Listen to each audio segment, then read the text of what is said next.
Hello and welcome to Master English, the podcast that helps you speak English naturally, confidently, and fluently, one day at a time. I'm your host, and today's episode is all about something that every learner struggles with: translating in your head. Maybe you've experienced this before. You want to speak English, but your brain feels slow. You think in your native language first, then translate it into English, and by the time you speak, the moment is gone. You feel frustrated, embarrassed, or stuck. It feels like there's a wall between your thoughts and your voice. But here's the truth: that wall can be broken. You can train your brain to think directly in English. And when you do that, fluency starts to flow naturally. So, in this episode, we'll learn how to stop translating in your head and start thinking in English every single day. Let's begin. When you first started learning English, translation was natural. That's how most schools teach. You see a word, you find its meaning in your language. But as you grow, that habit becomes your biggest block. Why? Because your brain is trying to run two languages at once. Imagine you're driving a car with one foot on the gas and one on the brake. That's what translation does. It slows you down and your brain gets tired fast. But the good news is you can fix this. You can train your brain to make English your thinking language. And today, I'll show you how, step by step. Step 1. Start with simple English thoughts. Thinking in English doesn't mean having deep conversations in your head. It begins with small, simple thoughts, the kind you already have every day. When you wake up, say in your mind, "It's morning. I feel sleepy. I want coffee." These short thoughts connect your mind directly to English. At first, it feels strange, like your brain refuses. But with time, it becomes easier. Try it right now. Repeat after me. I'm listening to an English podcast. I'm learning something new today. I'm improving step by step. Excellent. These small, natural thoughts build the bridge between your mind and English. Step 2. Describe what you see. When you go through your day, talk about what's around you in English. When you walk outside, say, "The sky is blue. There's a car passing by. I see children playing." When you cook, say, "I'm cutting vegetables. The water is boiling." When you use your phone, say, "I'm checking my messages." These sentences may sound simple, but they are powerful. You're training your brain to think in English without translation. You're connecting real life to real language. And that's how native speakers think, directly through what they see and feel. Step 3. Stop searching for perfect words. Most learners pause because they want the perfect word in English. You know what you want to say, but you can't find the exact word in English. So you stop. You freeze. You switch back to your own language. But that's a mistake. Fluency isn't about perfection. It's about communication. If you don't know one word, use another.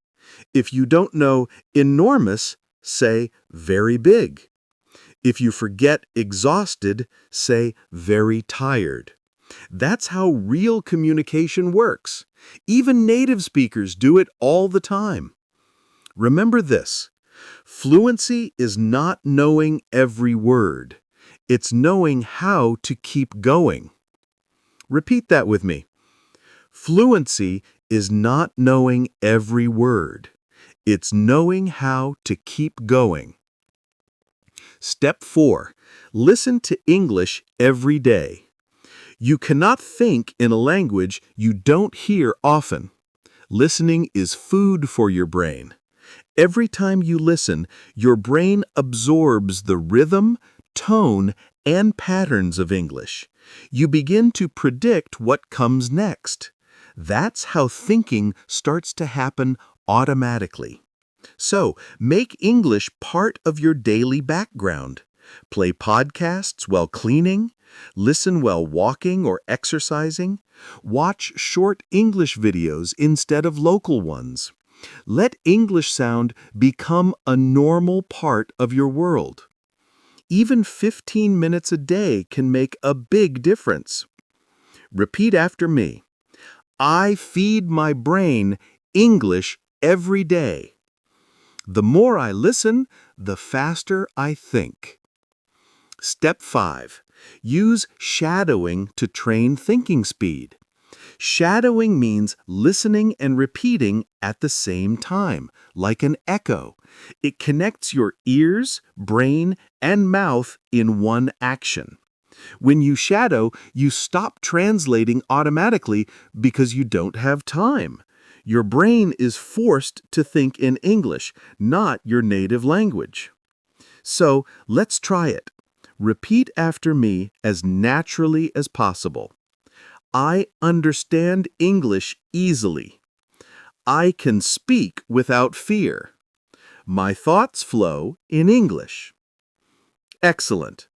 Do this shadowing practice every day, even for 5 minutes.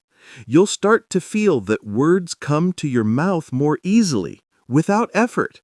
That's the sign that your brain is switching into English mode. Step 6. Read and think aloud. When you read English silently, your eyes do the work.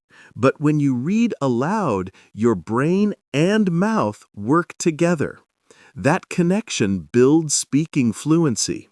So choose short texts, a story, a podcast transcript, or even English subtitles, and read them aloud. Focus on meaning, not grammar. Feel the rhythm of sentences. Let the words move naturally. Step 7. Live with English, not just learn it. To stop translating, English has to become part of your life. Change your phone to English. Watch English YouTube videos. Write your notes in English. Talk to yourself in English. When English becomes part of your world, your brain stops separating it. It becomes your second language, not your foreign language. Repeat this with me. English is part of my daily life. I live with English, not just learn it. Let's review the key ideas together. You stop translating when you think simple English thoughts, describe your daily life, stop searching for perfect words, listen and shadow English daily, read and speak aloud, and live with English everywhere. Each of these steps builds your brain's English system, little by little, day by day. So next time you catch yourself translating, smile. You're not failing, you're learning. You're building new habits. You're training your brain to think differently. Remember, fluency doesn't come from perfection. It comes from connection. Every time you listen, repeat, or think in English, you move closer to natural fluency. Thank you for listening to Master English. If this episode helped you, make sure to subscribe and listen again tomorrow. Practice this podcast again and again. Shadow it, repeat it, live it. Because the more you use English, the more English becomes you. See you next time.